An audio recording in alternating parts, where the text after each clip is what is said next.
మొత్తం అలా నేర్చుకోవాలి మీరు. ఎందుకంటే మన సనాతన సాంప్రదాయాన్ని ఎంత నువ్వు చదువుకున్నా కానీ సాంప్రదాయాన్ని ఎక్కడ మర్చిపోకూడదు. Yes or no?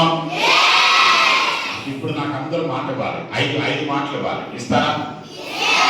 జీవితంలో చెప్పండి, జీవితంలో సెల్ ఫోను ఉద్యోగం వచ్చేంత వరకు నేను ముట్టను, సినిమాలు చూడను, చదువు మీద ఎక్కువ సమయాన్ని కేటాయిస్తాను, నా తల్లిదండ్రులకి సేవ చేస్తాను, నా గురువులను గౌరవిస్తాను, ఇరుగు పొరుగు వాళ్ళని మిత్రుత్వంతో చేస్తాను. ఇది నా గురువుల పాదాల సాక్షిగా, నా తల్లిదండ్రుల సాక్షిగా ప్రమాణం చేస్తున్నాను. జై గురుదేవ్, జై గురుదేవ్, జై గురుదేవ్. ఇప్పుడు మీరు మాట ఇచ్చారు, మీ తల్లిదండ్రుల పాదాల సాక్షిగా, అటువద్ద నీకు విద్య నేర్పిన గురువుల సాక్షిగా, నీకు జన్మనిచ్చిన తల్లిదండ్రుల సాక్షిగా ప్రమాణం చేశారు. సెల్ ఫోన్ ముట్టుకోనని మాట ఇచ్చారు. ఎక్కి బతులు ముట్టుకోరు. ఏమవసరం మనకి? మన బుక్స్ ముట్టుకుంటే మనకి గోల్డ్ వస్తుంది విద్య. ఎస్ఆర్నో? తర్వాత కావాలంటే ఒక ఐఫోను మరో ఫోను చప్పలను బాగా సంపాదించుకుని కొనుక్కో, అంతే. ఎందుకు చెప్తున్నా తెలుసు? ఇప్పుడు మా పాప ఉంది, డిగ్రీ పూర్తయి ఎంబీఏ పూర్తయి, అప్పుడు నా దగ్గర సెల్ ఫోన్ అడగల, నేనే కొనుక్కుంటాను నాన్నగారు అంతే. అప్పుడు కూడా అడగలేదు, ల్యాప్టాప్ మాత్రం అడిగింది. ఎందుకంటే ఇప్పుడు అంతా కూడా హైయర్ స్టడీస్ మొత్తం ల్యాప్టాప్తోనే ఉంటాయి. ఎస్ఆర్నో? ఉంటాయి.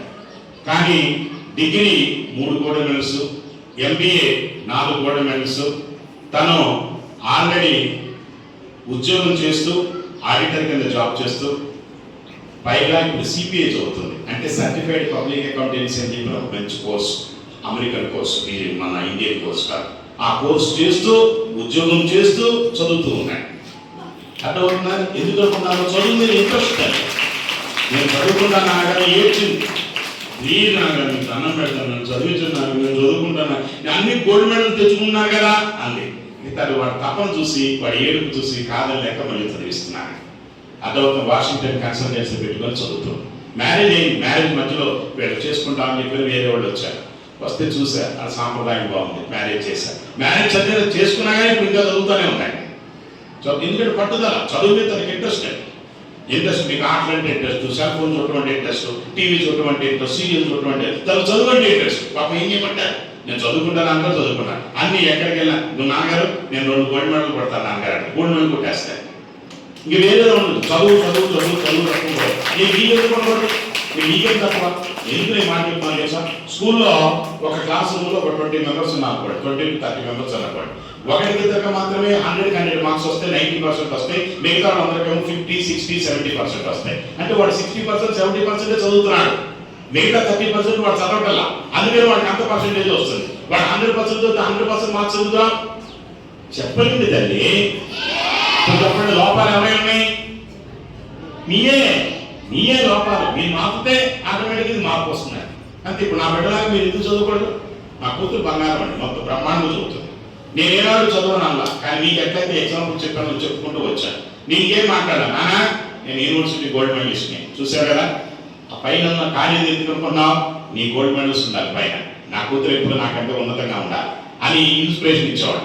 నా గోల్డ్ మెడల్స్ మొత్తం పెట్టాడు. నేను యూనివర్సిటీ గోల్డ్ మెడలిస్ట్ అంటే అర్థమవుతుందా? మొత్తం ఇచ్చేస్తున్నాడు. నాన్నగారు నేను తెలుసుకుంటారంటే పైన చూపించి, నాన్నగారు మీకున్నది ఒకటే, నాకు 7 వచ్చి నీ గోల్డ్ మెడల్స్ అంటదండి. చూసారా? అట్లా ఉండాలి. అది మాట చెప్పంటే తల్లిదండ్రులు ఉంటే తాండ్రుదండ్రులు ఉన్నట్టుగా ఉండాలి. ఏం తక్కువ మీకు? ఏ చదువు ఉంది, మంచి తిండి ఉంది, మంచి బట్టలు ఇస్తారు, మంచి స్కూల్లో జాయిన్ చేశారు, మంచి టీచర్స్ ఉన్నారు. చదువుకుంటే ఏం పోయే కాలం వచ్చినాయా? ఏమున్నందుకు చక్కగా చదివేది 1 గంట.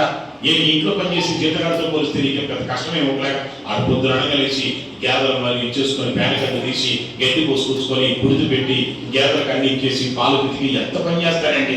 మీకు చల్లగా చక్కగా ఫ్యాన్ కింద కూర్చొని 4 మంచి మాటలు చెప్పి బాగా చదవండి అంటే ఎట్లా ఆలోచిస్తున్నారు చూడండి. తప్పండి, తప్పు. దయచేసి ఇక్కడి నుంచి మీరు బ్రహ్మాండంగా చదవాలి. ఓకేనా? ఆలోచిస్తున్నారా? మీరు కూడా నా కూతురు కంటే మంచి మెడల్ సంపాదించి బ్రహ్మాండంగా చదవాలి. ఇక అంతకు మించిన చదువు లేదు, ఉన్నది మ్యాక్సిమంతో చదివేసింది ఆయన మొత్తం.